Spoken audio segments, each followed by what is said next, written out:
I think that we should have an entire episode dedicated to just us trying to figure out what's wrong with Anchor. All those 3-minute segments, just like, what the fuck, Anchor? What's going on? Having a presence in the room. Can you hear me? Disconnect and reconnect it. All right. God. Yo, can you hear me?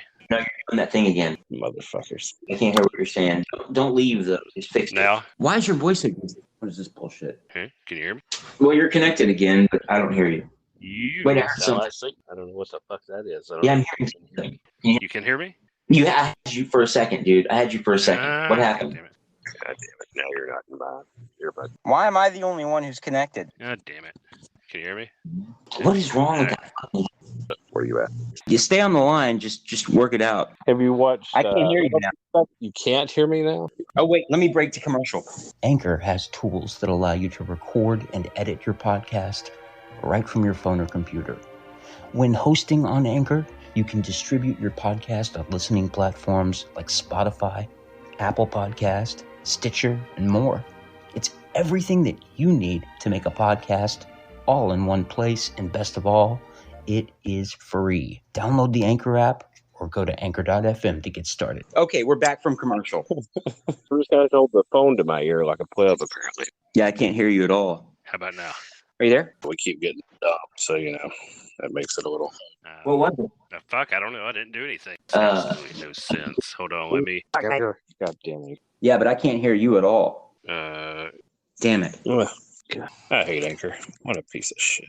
We got some... Can you hear me? Fucking Anchor. Keep fucking with it. I can't hear shit. Wrong place at the wrong time, right place at the right time. God damn it. Damn it, man. And there's no real alternative to do it mobily. Fucking word? Is that a word? Yeah, no, it's not. Chad. Damn it, dude. Everybody else hates America. I'm just so tired of it, bro. Now it's just clicks and whistles. Have you watched The Man Who Fell to Earth? Not the original with Bowie, but that Showtime's done? Yeah, I like David Bowie. Motherfucker, that wasn't the question. Sorry, I can't hear you. Can you hear me? It's so weird that we were just talking about having an episode where it's just Spotify fucking up. How much did we get before we got cut the fuck off? I don't know, 20 seconds. God bless Anchor, right? Now I think you're still logged into Anchor because I can still hear the music. Can you hear me now? I lost you. Can you hear me? What's your take on the on the pulse of America right now? Fuck, man, I don't know. I think we're about to flip, and it's going to be ugly. What do you mean flip? Fucking Republicans are about to take over. Look at this mess. Dude, I've never seen more fucking wires in my entire fucking life. It's like so unnecessarily complex. Honestly. It looks like something out of a fucking alien movie. Oh, God. It's so hot in here. And the guy that's over the shop does those 4L60 transmission rebuilds. He's not like a pervert. No, he's not a pervert.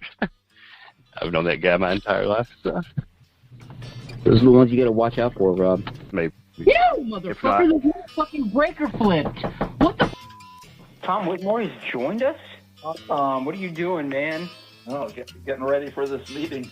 Thank you for listening to the Super Secret Society of Sucker Licking Stuff with Rob and Chad.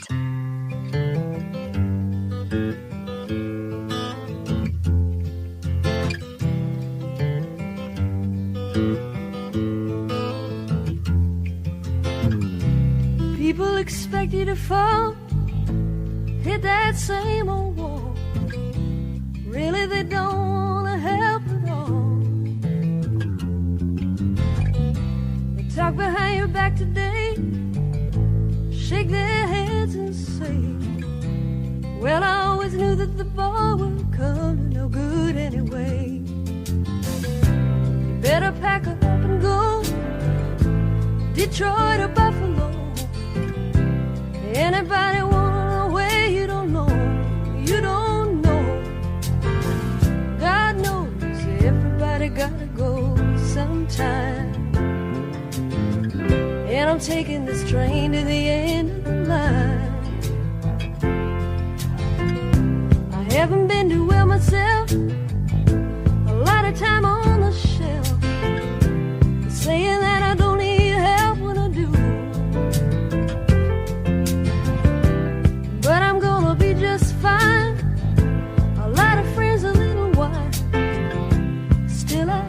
wish I could see you again sometime. But I better pack up and go. Detroit or Buffalo. Anybody wanna know where? I don't know. I don't know. No. God knows everybody gotta go sometime. And I'm taking this train to the end of the line. Missing every mile, that friend of mine. Please stand by.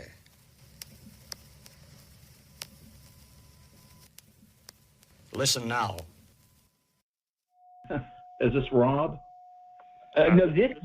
Rob, that was Chad speaking there. Yeah, this is Chad. Yeah. What's your last name, Chad? My last name is Young, Young. Yeah, and you don't have a video or anything like that. I'm just messing. We just started using this software, so we're kind of geeking out on it. But feel free to explore, do whatever you want. Do you want to do just audio or video? Yeah. Hey, look, audio is perfect for me. It's easier for me to edit, and to be honest with you, I'm not looking forward to making a video podcast. I think that's going a little over the top for me. Okay. So I really, really, truly respect and admire what it is that you do. And I'd love for you to just take a couple of, however long it takes, for you to just tell me what it is that you love about it. Some of the cool things that have happened to you. And is it possible for normal people to become involved in this? Well, I started out with MUFON in the early 1990s, and I was asked to be a member of the board in 1995, and I was on the board until July of this year. I left the board, but I was on the board for 27 years, something like that. I was planning on leaving the board because I'd been on there so long, and I felt that, I'm 69 years old, and I felt it was time for maybe a younger, deserving person to have a place there, and I just thought it was a good thing to do. So I'm mainly occupied with my own research. I write research papers concerning the subject of MJ12. Yeah, he really breezed over this little tidbit of information, which suggests a level of modesty that I will never, ever possess. I read through this dude's WordPress page in like 3 days. The information contained within his research is accurate, poignant, and because of these two factors, it is generative in the hands of somebody who knows what to do with it. So if you fancy yourself a student of the phenomenon, you would be doing yourself a great disservice by not going to his WordPress page and looking at these research papers. All you have to do is look at them. They will pull you in. So I'm retired now, and I do work a little bit of part-time with my former employer. But the rest of the time I spend researching and writing these research papers. So I just want to put more time into that. Now, what's the greatest thing about being on the board? I mean, part of what I really enjoyed the most was going to the annual symposiums and the board meetings during the year. And from time to time, we did get a little bit of a special treat of someone coming in and addressing the board during a board meeting. For example, Lou Elizondo did that once. Also, during the annual symposiums, I not only meet my friends, but at these UFO conferences, you get to meet the people that are, writing the books and giving the lectures and being on the lecture tour. And you make a lot of contacts in the UFO field, in the UFO community. So that's the really great thing about it. To hear Linda Moulton Howe talk about these symposiums, it's like she starts speaking as if she's a 19-year-old girl again. Like she talks about staying up all night and going and being pulled away from conversations because somebody wants to talk to you about something. And she felt simultaneously magical and on the cutting edge of everything, all in a single day. And she said there's nothing on the face of this planet that can compare to that my area of interest, the history of the MJ-12 affair and perspectives on MJ-12, is out of favor right now. When the MJ-12 documents first appeared in the 1980s, they created a huge controversy. And there was just a white-hot debate going on in the late 80s and early 90s about the whole MJ-12 affair. And that was, going on 30 years ago or more. I was married. I married in 1993, and we had a daughter, and I was employed. I had a day job. So I did a little bit of research on MJ-12 in my spare time, but I put off really getting into it full-time until I became retired. So by the time I finally got into it, a lot of the real action going on between some of the players in the MJ-12 research, all that had come and gone. It's in the past. So now that I'm really digging into this and really being involved in it, there aren't a lot of people that are interested in it, but I hope there are more people reading my blog than leave comments. So, what was your day job? Financial analyst. I have a background in finance. I worked in banks and credit unions. I was a credit union CEO for a while, and then went to work for a local company here in San Antonio as a financial analyst. And to put it in the most succinct terms, I just say that I stared at spreadsheets all day.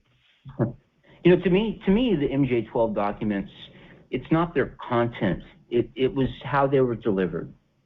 It just seemed so, I don't know, non sequitur to just be delivered to, were they delivered to Stanton? They were left, I think, at the front door. It was a roll of 35 millimeter film, and it was left at the front door of Jamie Chandray, who was a associate of William Moore. And I think it was definitely, William Moore was the target, and that's how it came about, and that was something new. Most researchers, they were trying to get a legitimate government documents. Occasionally, a hoax document or a hoax would turn up, but this is the first time that a UFO researcher. Well, I can't say it's the first time, but it's really one of the times when it really took notice among investigators that the material had been received that way in such a surreptitious, covert manner. Well, and of course, simultaneously, this is when the Doty, Benowitz thing was going on, and this was all intricately tied into that whole affair, was it not? Yes, it was. As far as I can tell, Richard Doty recruited Bill Moore in 1980, and Bill Moore had just come out with a book that he co-authored with Charles Berlitz called The Roswell Incident. And before that book came out, Bill Moore and Stan Friedman and maybe another person or two were really doing a lot of investigation about the Roswell incident. So when Moore came out with that book, he was on a promotion tour, with on radio shows, and he was recruited then. Now, as far as I can tell, Moore was recruited to partly provide feedback on how the Benowitz situation was developing, and then partly to provide feedback on the conversations going on in the UFO community. Now, Richard Doty has claimed that Moore was involved in helping the government bring a Russian scientist to the United States, and I don't have any supporting evidence for that other than Moore was reputed to know some Russian. I don't know how much he knew. I don't know if he was fluent in the language or if he could read it or write it, but Moore did have some, apparently, according to the literature, he did have some contacts in Russia, UFO contacts. And Moore recounted a series of events where he actually received postcards from Russia, and then he would call a secret phone number and read the content of the postcard and then hang up. So it may be the case where Moore was played to a certain extent by being told that he was not a paid informant per se, okay, But the promise was, hey, if you help us, we'll give you some inside information about what the government knows about UFOs. Thus, MJ-12 documents. But Tom, I'm sure you get this a lot, because I saw the new interview that Doty did with Greer, and the entire time I'm sitting there thinking, I don't believe a goddamn word this dude is saying to me. I don't. I mean, everyone at the time is saying he'll never be trusted again, and then here he is entering back into the conversation, and people are trusting what he has to say again. Well, I don't know. I mean, I can't go that far. I won't go that far with it. For example, he's one of his claims has been that his uncle, Edward Doty, was very deeply involved in UFO investigations in Air Force, and I verified that that's true. I can provide 2 references on that. There's no question that he was working as an AFOSI agent at Kirtland Air Force Base. Wow. In fact, those references are in one of my research papers. And what was the name of that paper? Well, I've written 4 or 5, but it may be, it's MJ-12 : AFOSI. And this can be found at your website? And could you give us the name of that website? That's Tom Whitmore blog, .wordpress.com. We'll link to that in the description, and we'll go ahead and re-shout it out during the following episode. You know, he was an agent at Kirtland Air Force Base from 1979 to 1984. I believe he was transferred to Germany in 1984, and then he left the Air Force in 1988. Now, he had said previously that he was in training to be a New Mexico State Police officer. And John Greenwald, the Black Vault, got a hold of Doty's personnel records with the New Mexico State Police from 1988 to 2015, of which I have a copy, and that I've carefully gone over in chronological order. And he was actually with the New Mexico State Police longer than he was in the Air Force. That's another fact that a lot of people don't. Most people do not understand Doty's timeline, and they don't understand some of the nuances in the affair. So I try to bring light on that.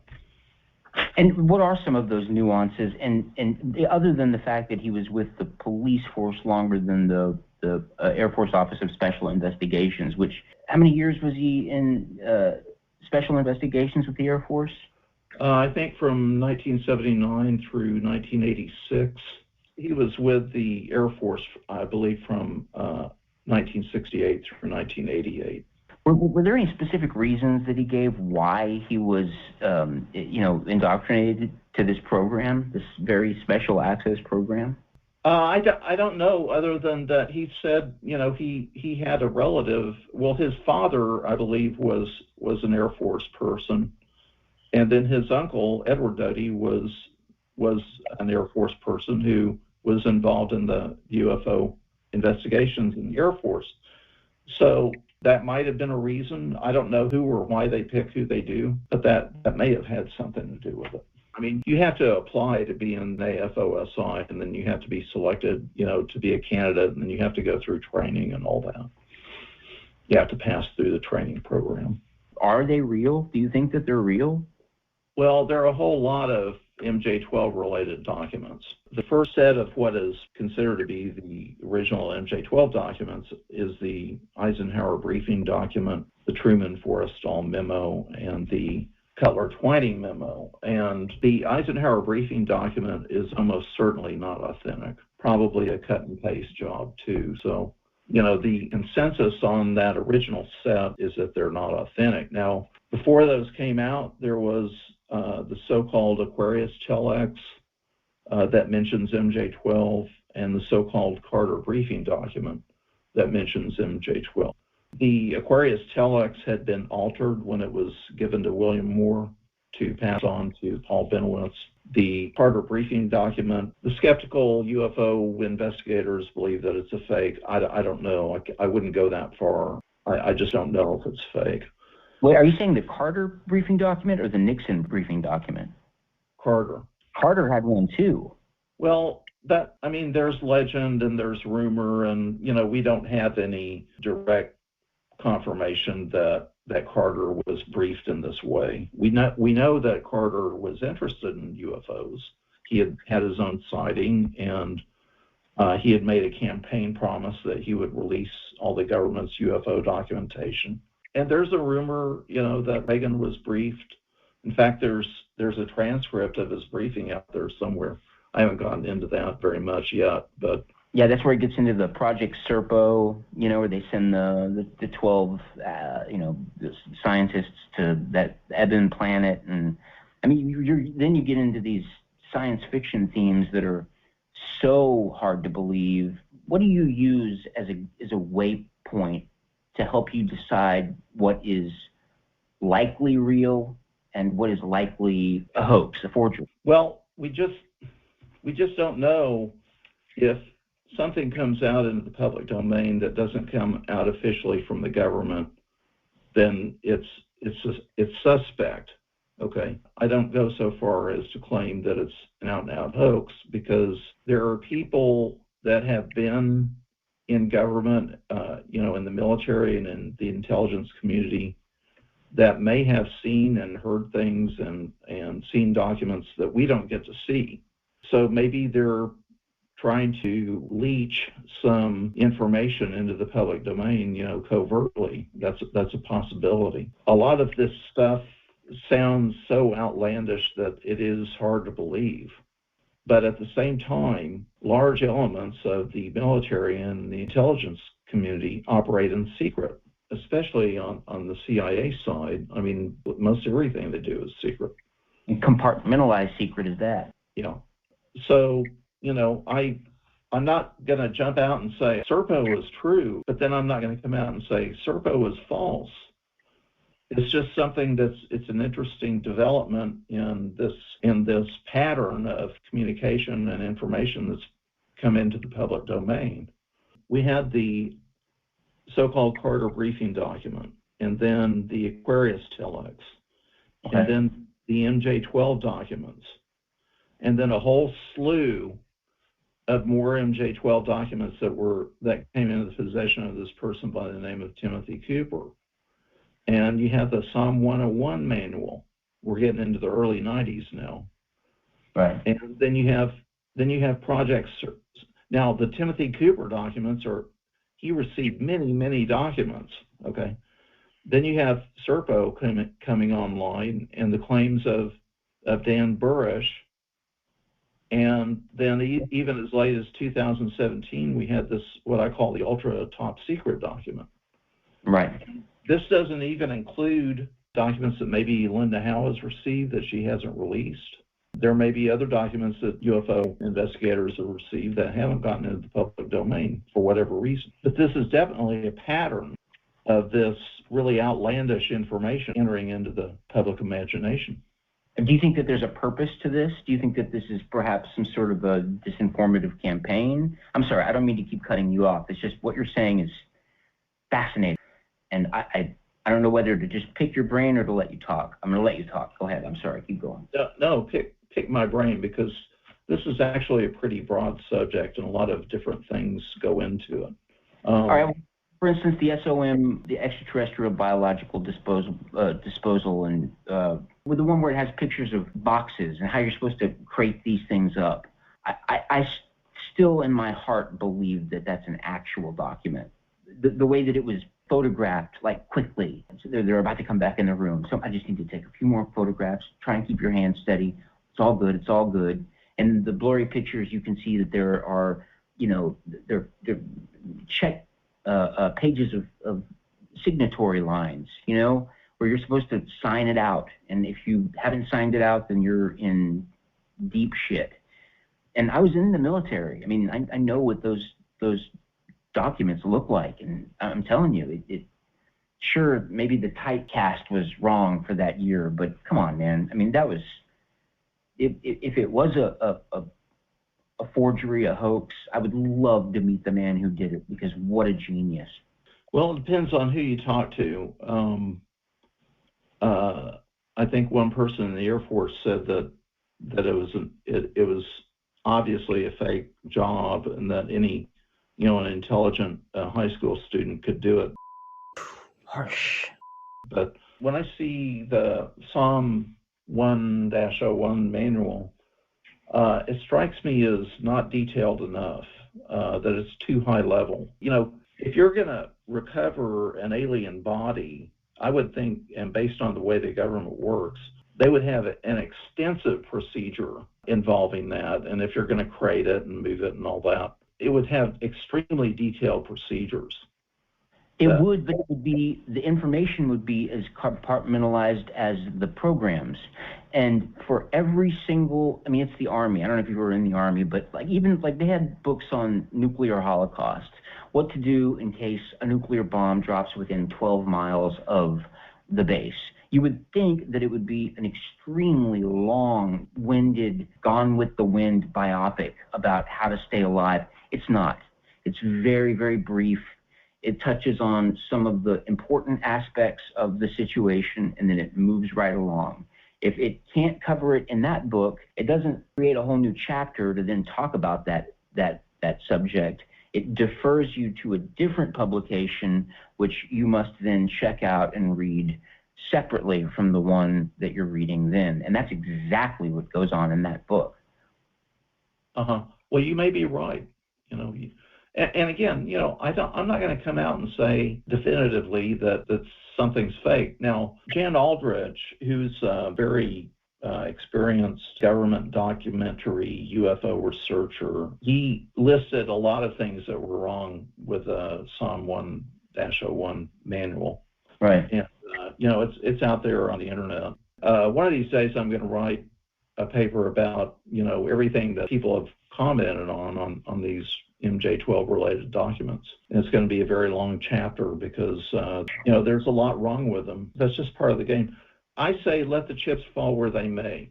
So anyone that has any useful information to impart about any of this, I'm welcome, you know, to take that into my own system, you know, of my database, my timeline, my notes, and my references and all that. You know, if there are things that support something, then I'm going to mention that. If there are things that detract from it, I'm going to mention that. But the bottom line in most of these cases is it's gray box.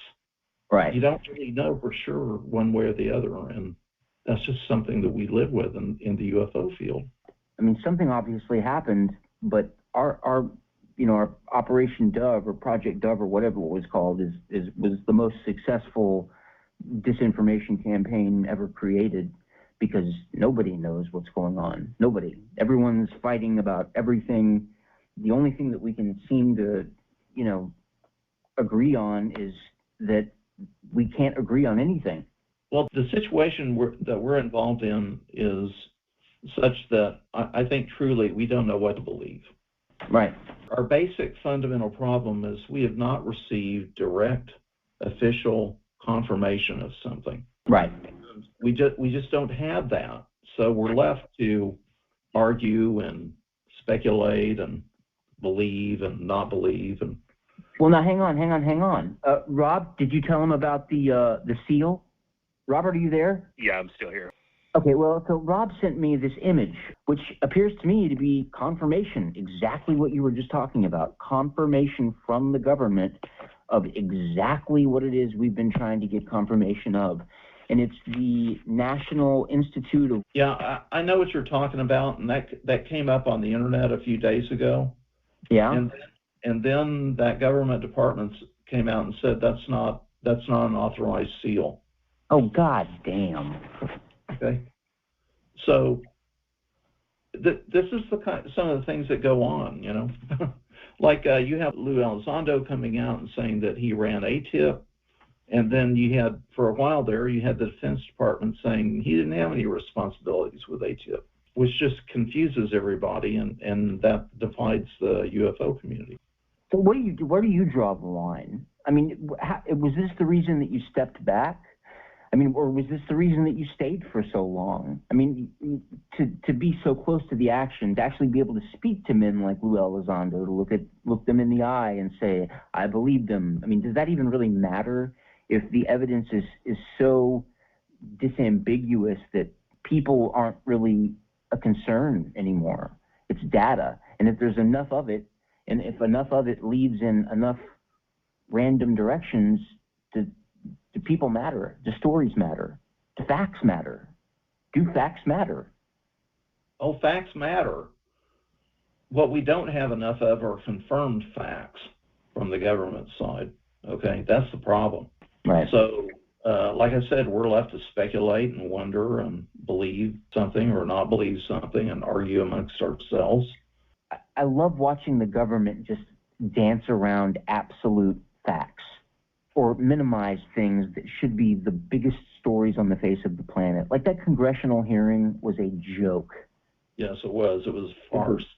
It was a farce. It was theater. It was theater, and I'm tired of it, man. I don't know why people aren't up in arms, like really upset, demanding that we be given all of the information that these people have, because they obviously have quite a bit of it. Well, don't let yourself get too upset and too frustrated, because the UFO problem is the long game. There are no ready answers. We're not going to get a big disclosure anytime soon. We get lots of information, and we're kind of like, for people like me, I'm trying to connect the dots, and it's kind of like a jigsaw puzzle. You have certain pieces, and then you're missing other pieces. So you're trying to develop a picture out of whatever pieces you have, to develop a picture of the big picture. But that big picture shifts beneath you. I've been so convinced that one specific hypothesis is accurate, and I'll follow all of the breadcrumbs, not twiddling my thumbs. I mean, really paying attention to the facts, or to what I believe to be the most factual aspects of that specific hypothesis, and I'll end up a complete 180, having moved no further than had I even begun moving at all. I mean, like, I've gone through them all, and if you look hard enough, every single hypothesis will give you data to make you believe that that's the one that's accurate. And that's kind of a scary deal for me, because it seems like the phenomenon itself is interfering, which doesn't make sense, but it seems to be the case. Well, the phenomenon itself is mysterious. You don't know when you're going to see a UFO. You don't know where you're going to see a UFO, or under what circumstances. If you do see one, it's possible that it just up and goes away, or it disappears, or it changes shape, or something like that. So the phenomenon itself is fundamentally, in a deep way, very mysterious. It's a real mystery, okay?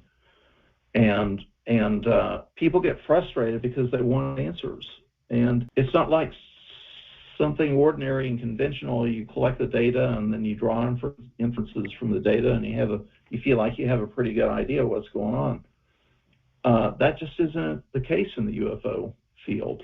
It's frustrating in the extreme, and this is why I try to advise people to keep an open mind, but take everything with a grain of salt, and don't think that you're going to get all the answers quickly, because you're not. No, you won't. After all of these years, after all of your study, after all of your determined research into this field, the nuances, speaking with experiencers and contactees and abductees, I'm assuming, going to the conferences, speaking to the big names in the circuit, and being a big name in the circuit yourself, what do you believe is happening? Well, I believe that the phenomenon is definitely real. I believe that my comment, I'm a nuts and bolts type, okay? So my initial assumption is that they're extraterrestrial until proven otherwise. I think that's a common sense approach, even though there could be very well other aspects to the phenomenon that we don't understand. And I believe that probably a lot of people have undergone abduction experiences. And I also think that it's very, very possible that the government has recovered one or more craft and bodies, and that they may even have a relationship with one or more of these groups. But like anyone else, I can't prove any of it.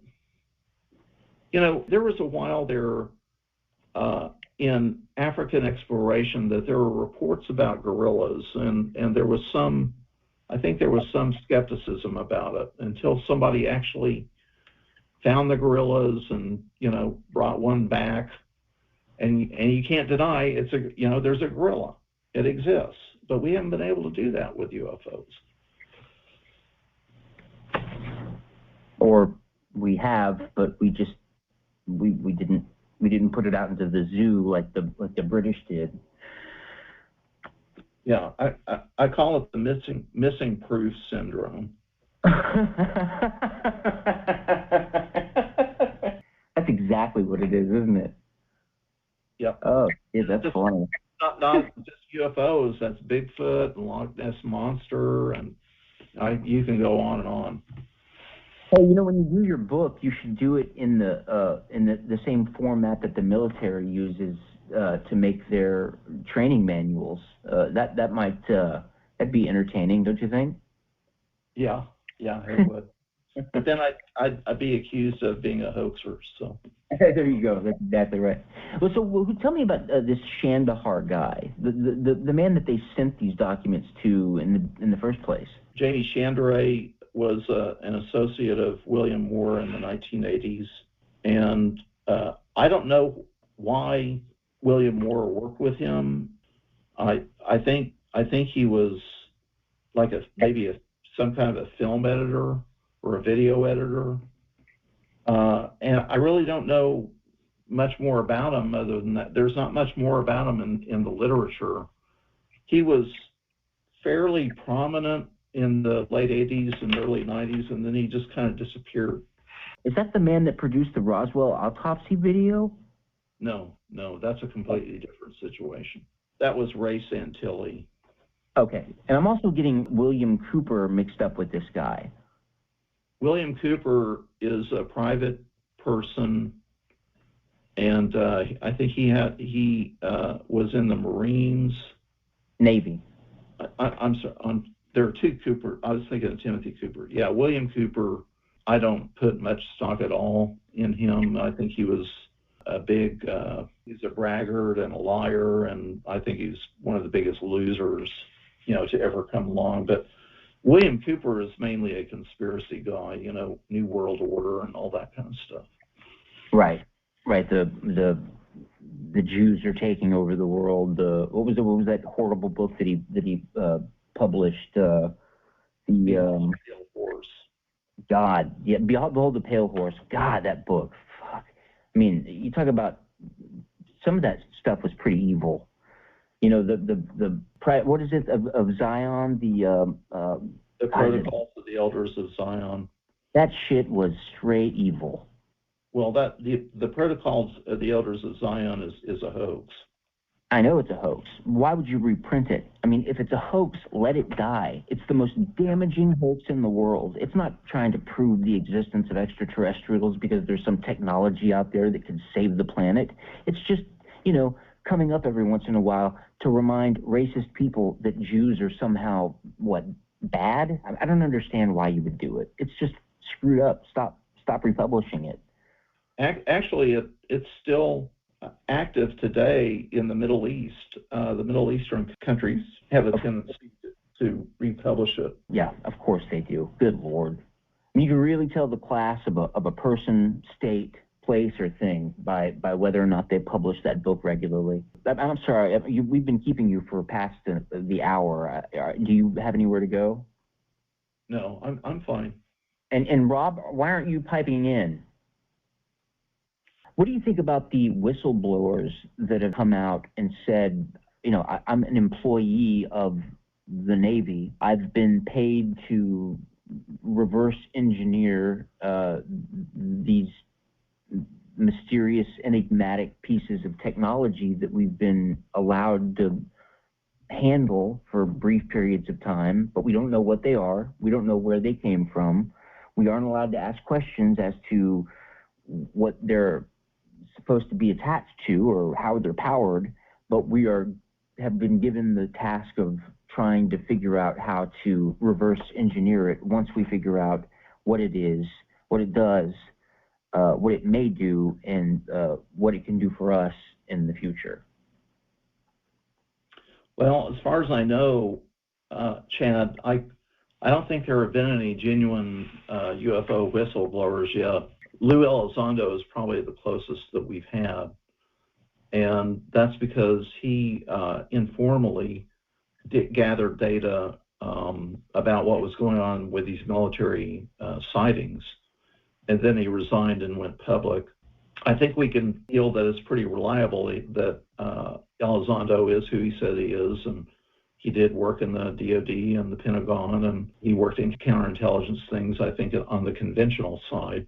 I think he's the closest we've come to a whistleblower. Now, a real whistleblower is Edward Snowden. He pulled a bunch of documentation about what NSA was doing in collecting everybody's data and all that. And it was so serious that he moved out of the country, and he had to disclose what he had in secret to under a very, very confidential circumstances to a journalist. And then he had to move to Russia because if the U.S. ever gets a hold of him, he'll spend the rest of his life in a supermax prison. He's a true whistleblower. He produced proof, a lot of documents, and that is very serious. They're highly classified, and it's explosive information. And he had to leave the country, and now he's a Russian citizen, I believe. Yeah, he had to move to an even more draconian nation than America. But now I'm starting to think, is that true? I mean, is Russia truly more draconian than America, considering the information that Snowden provided? It's horrible. Yeah, it is, and that's a whole nother subject. But I'm trying to make the point of who is a real honest-to-God whistleblower. It's possible that Lazar is, but the information on him, it's so controversial and debatable that we can't really. I mean, we can be confident that Edward Snowden was a true whistleblower. I can't be 100% confident about Lazar. Well, why would you say that about Lazar? Because of what I just said. His background doesn't check out. He hasn't provided enough supporting documentation to support his claim. Well, and obviously that's true, but absence of supporting documentation is also kind of evidence of that documentation being tampered with to begin with, because if you call up the hospital in which you were born and they don't have your birth certificate, then obviously something's being tampered with.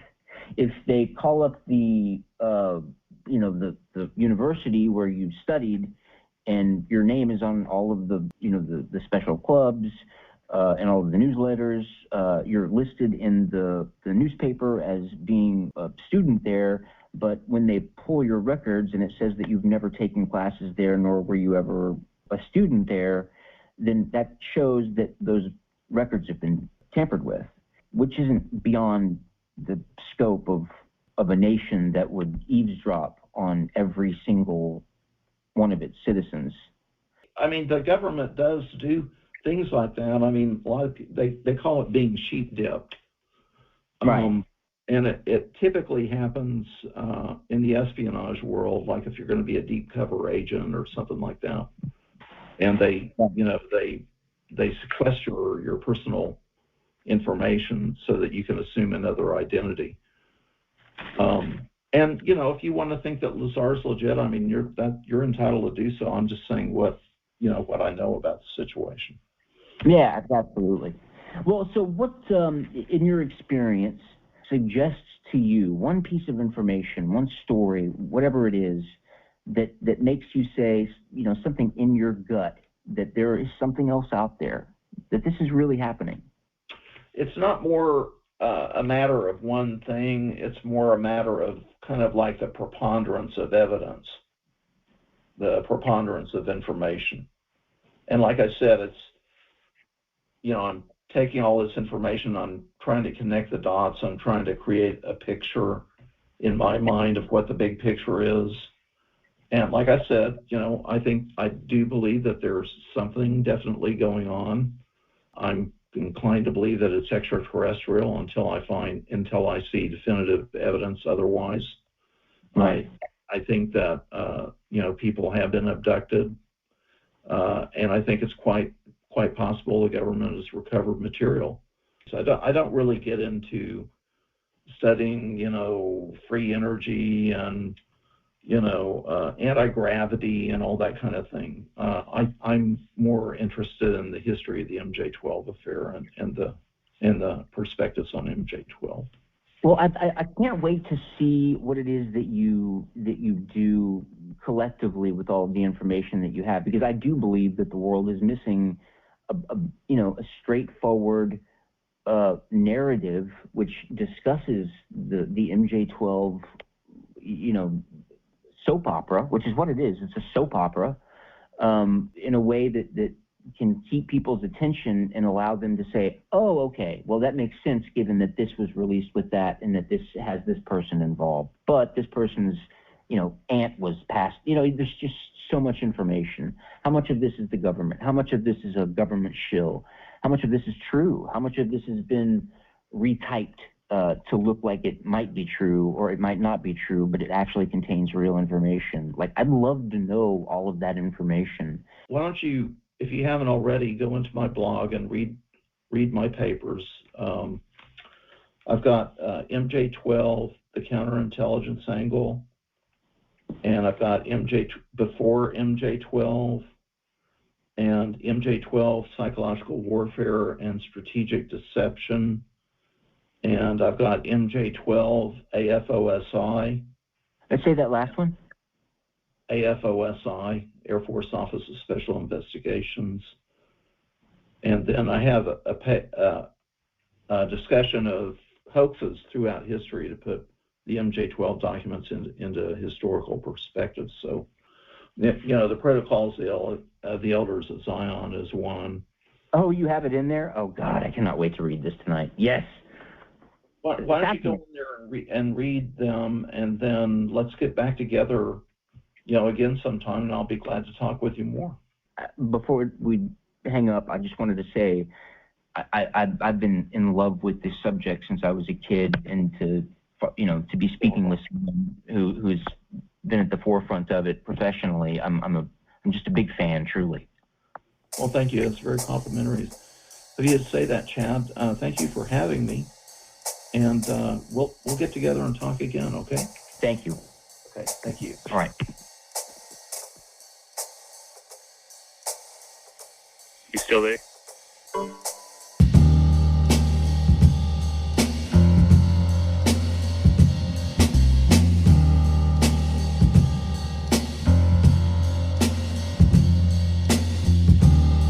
What do you want? You can have. Put your heart in my hand. I've been waiting for the right man. We've come too far by faith. We come too far by faith. Come on in. Come on in. Come on in. Come on in. Baby, come into my life. We don't have a lot of time. Hope we can get it right. I can turn your dark to light. Come on in.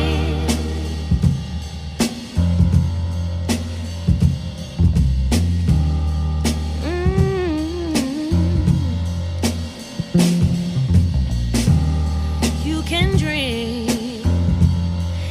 in color. Don't you listen to the naysayers.